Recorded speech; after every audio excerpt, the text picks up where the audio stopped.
Hydraulic San filter आहे आणि या हायड्रोलिक सॅन फिल्टर मध्ये याच्यामध्ये आपल्याला स्क्रीन फिल्टर वगैरे काही दिसणार नाही। त्याच्यामध्ये आपला जो हा फिल्टर आहे याच्यामध्ये आपला हायड्रोसायक्लोन फिल्टर इथपर्यंत असते, सॅन्ड फिल्टर आणि स्क्रीन फिल्टर अशा प्रकारे 3 लेयरचं आपण ह्या टाकीमध्येच नियोजन केलेलं आहे। आपल्याला पुढं स्क्रीन फिल्टर वगैरे काही बसवायची गरज नाही। तर ह्या फिल्टरचं हा परत आपला आहे तो फर्टिलायझर टँक आहे। ह्या फर्टिलायझर टँक मध्ये आपण ज्यावेळेस खत देतोय त्यावेळेस आपण हे आता मी सुरुवातीपासून सांगतो तुम्हाला, हे हा त्यांचा टँक आहे आणि त्या टँक मध्ये आपल्या साहेबांचा कॅमेरा पण आहे इथून येण्यासाठी, बघण्यासाठी, हे करण्यासाठी। आणि इथून आपलं त्यांची सोलरचा पंप आहे, सोलरची मोटर आहे। इथून पाणी फिल्टर मध्ये आत येत असते। इथून पाणी आत आल्यानंतर हे ज्यावेळेस फर्टिगेशन करायचं आहे त्यावेळेस हे पाणी इथून आत येणार। ह्या फर्टिगेशन हा टँक असतोय, ह्याच्यामध्ये हे खोलून आपल्याला ह्याच्यामध्ये फर्टिगेशन टाकून, खत टाकून आपल्याला ह्याच्यामध्ये हे असं काढलं जातं।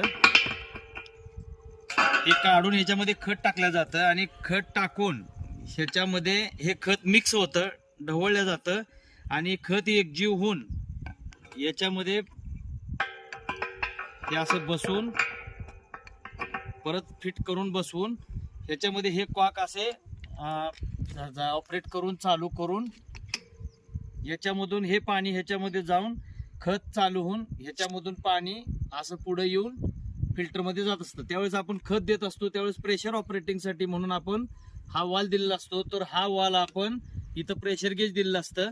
ह्या प्रेशर गेजकडे किती प्रेशर आपल्याला द्यायचं आहे त्या हिशोबाने आपण हा वॉल ऑपरेट करून असा हा वॉल फिरवायचा असतो। जेवढं पाहिजे तेवढ्या स्पीडने आपल्याला ते फर्टिगेशन, आपल्याला इथून पाणी येऊन ह्यात फर्टिगेशन खत ढवळलं जाऊन याच्यामधून हे खत पाणी ह्याच्यामध्ये सॅन फिल्टरमध्ये येऊन, सॅन फिल्टरमध्ये आल्यानंतर ह्या 3 लेअरमध्ये पाणी मिक्स होऊन याच्यामधून ह्याचं आउटलेट दिलेलं आहे आपण।